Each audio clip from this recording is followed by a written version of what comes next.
Alright, first off, I want to give all praises, honor, and glory unto Yahweh, Bashem Yahushai, Bashem Rakakodash. Double honors to the apostles and elders of Great Millstone who rule well. Shalom to the brothers in highways and byways pushing this word in all sincerity and truth. The sisters, the believers, the helps, the hopeful elect. Shalom. This is the brother Iram from the James Jamaica camp, coming with another quick lesson. And this is going to be pretty much a follow-up to the elder brother Esha Wamba's video in regards to the book of Mark. And while he was going through the information, he pulled up an article that says that the book of Mark has been there is a continual debate among skeptics and critics. All right, now with skeptics and critics, these men who are actually bringing out these details, Deacon Haka, and those who try to, discredit the New Testament, these men are actually trying to sow unbelief. All right. Now, don't get me wrong. Nothing is wrong with critically examining something, and a healthy level of skepticism is fine. But the way how the word skeptic has been used, based on the article, and also based off what I got from the article rather, and based off what how you see skepticism skepticism is used within the society. It's usually from a standpoint of doubt. It's always a way to get you to doubt and move from something instead of actually examining it. All right, the brother actually broke it down beautiful. We do, look up history, we look up commentaries. We go through, we do our research. All right, but you still have to be careful. You have to know how to separate the meats from the bones. All right, and one of the things that you should bear in mind when you're doing your research, when you're doing when you're doing your digging, is to note that these scriptures, both the Old and the New Testament, are cemented in a particular foundation. The milk of the scriptures is solid. And once you start to research and you realize that the information deviates, right, or try to discredit the foundation of the scriptures, then it's time to, that's the way that that it's all BS. And also the fact that the Lord knows what He's doing. The Lord, the scriptures that we have, from the regular King James version, or going back to even the 1611, which today we will have like the regular King James and the Apocrypha, those, the Lord found that or put in place those books as the foundations, right? Those are the books that will actually have the information that is needed for salvation. All right. So at the end of the day, if you listen to these skeptics, what you're going to do in the end is to basically disbelieve. You're going to go ahead, you're going to we start with what Hebrews isn't good, Paul writings isn't valid, now the book of Mark isn't valid, and even the elder said it that who knows, maybe next they say that Yahushai wasn't real. Maybe that because that's pretty much what, half of the New Testament, right? So you're saying that those books aren't valid. So what is the New Testament, and what should we look forward to? But slack here for the long one. I just wanted to give the background. So let me get in the word skeptic. It says an adherent or advocate of skepticism. It says a person disposed to skepticism, especially regarding religion or religious principles.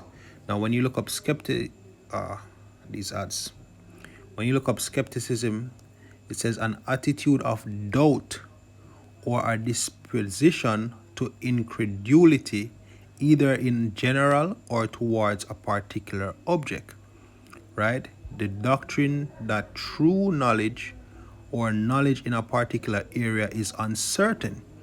That is why they say what they can't prove the origin of Mark. All right. They're saying that, there's no way to know if it's valid. But here's the thing, there's no actual proof that you can use to show that you are an Israelite. A lot of these things concerning the scriptures is through faith. And if it's either you have the eyes to see it or you don't. All right? It says the method of suspended judgment, which also can lead to you being double-minded, and says systematic doubt or criticism characteristic of skeptics, doubting certain basic religious principles, right? And it says such as immortality, providence, and revelation. All right. Now let's look on this word incredulity. It says the quality or state of being incredulous, in other words, being in disbelief. You look up the word incredulous, it says unwilling to admit or accept what is offered as true. And that is why they get so riled up when we say that, look, we have the 100% truth, right? Not credulous, meaning ready to believe, especially on slight or uncertain evidence, which goes back to what? Faith, right? The word credulous means ready to believe, especially on slight or uncertain evidence, just like I mentioned earlier about proving that you're an Israelite, right? We have slight and uncertain evidence. Only thing we have as true evidence is the main thing is the prophecy of Deuteronomy 28. Among other things, but I'm just saying that the main one of the main prophecies are the main thing that we use to identify who we are through the Spirit. All right, but there's no full way to prove it. So these men would like to have us in a incredulous state, or to have incredulity, meaning that we should be unwilling to admit or accept what is offered as true, because indeed it is true. Right? Now, the other precept real quickly. This is 2 Ezra 15 verse 1. It says, behold, speak thou in the ears of my people the words of prophecy. Look at the MOTB. A lot of people are showing incredulity or being incredulous in regards to what the MOTB is. Right? It says, which I will put in thy mouth, say Yahweh, and cause them to be written in paper, for they are faithful and true. And that paper is what? These scriptures. Verse 3 is the point. It says, fear not the imaginations against thee, let not the incredulity of them trouble thee that speak against thee.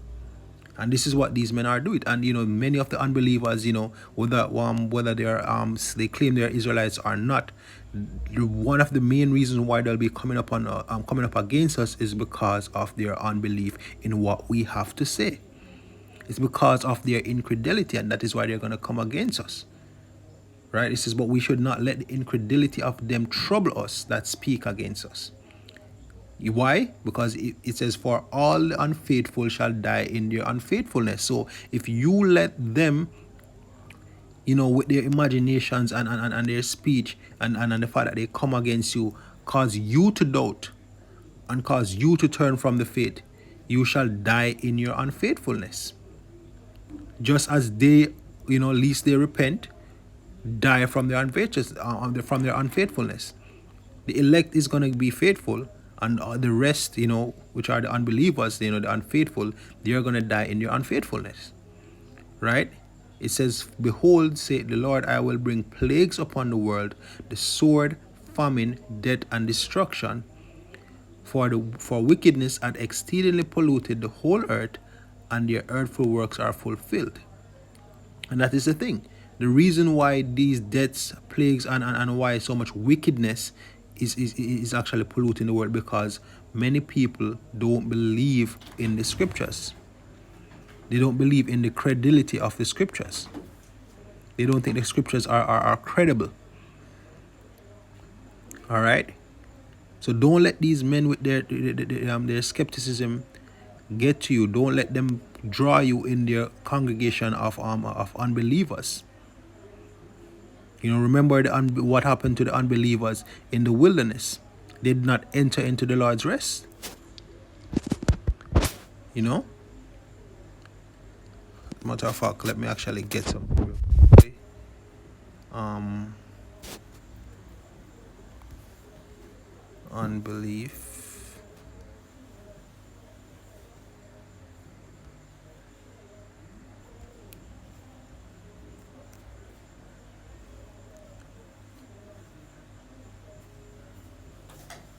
This is Hebrews 3, verse 16 says, For some, when they had heard, did provoke, howbeit not all that came out of Egypt by Moses, but with whom was he grieved 40 years?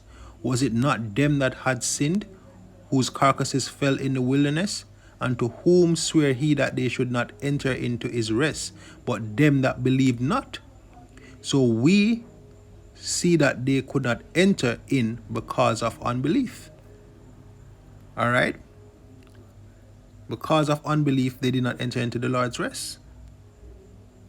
All right? There's another one I want to get.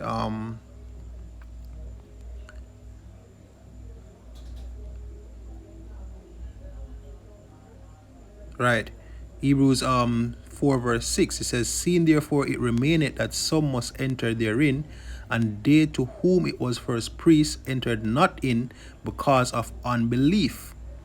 Right? Again, he limited a certain day, saying in David, Today after so long a time, as it is said, Today if ye will hear his voice, harden not your hearts. And these men are hardening their hearts, and they're actually trying to get other people to harden their hearts. Right? It says, For if Yahweh had given them rest, then he would not afterward have spoken of another day. There remaineth therefore a rest to the people of the Most High, for he that is entered into his rest, he also had ceased from his works, as God did from his. Let us labor therefore to enter into that rest, lest any man fall after the same example of unbelief. All right. And let continue. It says, For the word of God is quick and powerful, and sharper than any two-edged sword, piercing even to the dividing asunder of spirit and of soul and spirit, and of the joints and marrow, and is a discerner of the thoughts and intents of the heart. Neither is there any creature that is not manifest in his sight, but all things are naked and open unto the eyes of him with whom we have to do. All right. So we don't want to fall based off their example of unbelief. We want to be of those whose faith, who held fast to the faith and entered into that rest. All right. So don't let the imaginations of the of and the speech of their incredulity trouble thee. All right, so that give all praises, honor, and glory unto Yahweh, Shem Yahushai, Bashem Rakakodash. Double honors to the apostles and elders of Great Millstone who rule well, and shalom to the brothers in the highways and byways pushing this word now, sincerity and truth. Sisters, the believers, the helps, the hopeful elect. Shalom.